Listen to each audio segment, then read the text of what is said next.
नमस्ते दोस्तों, स्वागत है आप सभी का। आज हम सुनने वाले हैं भगवान शिव जी और माता पार्वती की प्रेम कहानी के बारे में।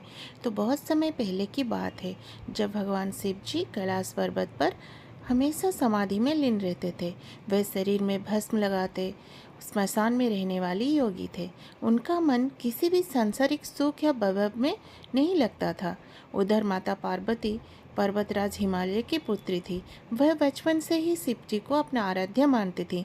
उनके मन में विश्वास था कि केवल महादेव से ही वो विवाह करेंगी। जब समय आया और उनका विवाह का प्रस्ताव रखा गया तो उन्होंने साफ कह दिया कि मैं किसी और से विवाह नहीं करूंगी, मेरे पति केवल महादेव ही बनेंगे। फिर वो महादेव को पति के रूप में पाने के लिए कठोर तपस्या किए। वे जंगल में जाकर पहले फल, फिर पत्ते और अंत में सिर्फ हवा पर निर्भर रहकर दिन रात तपस्या किए और दिन रात सिर्फ शिव शिव जपे। उनके धैर्य और भक्ति से देवता भी प्रभावित हो गए।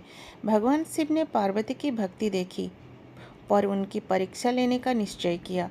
वे साधु का रूप लेकर सामने आए और बोले, कन्या, तुम क्यों शिव जैसे योगी को पति बनाना चाहती हो? वे भस्म लगाते हैं, स्मशान में रहते हैं और संसार की किसी बात से उन्हें कोई मतलब नहीं है। पार्वती ने मुस्कुराकर उत्तर दिया, मेरे लिए वे जैसे भी हैं वही मेरे आराध्य और मेरे पति हैं। मैं उन्हें अपना पति मान चुकी हूँ।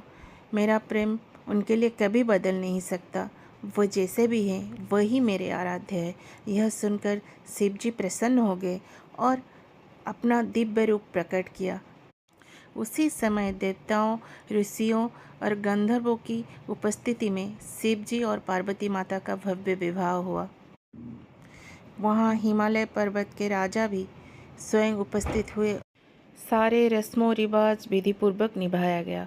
हिमालय पर्वत ने स्वयं अपनी पुत्री का हाथ भगवान शिव जी को सौंपा।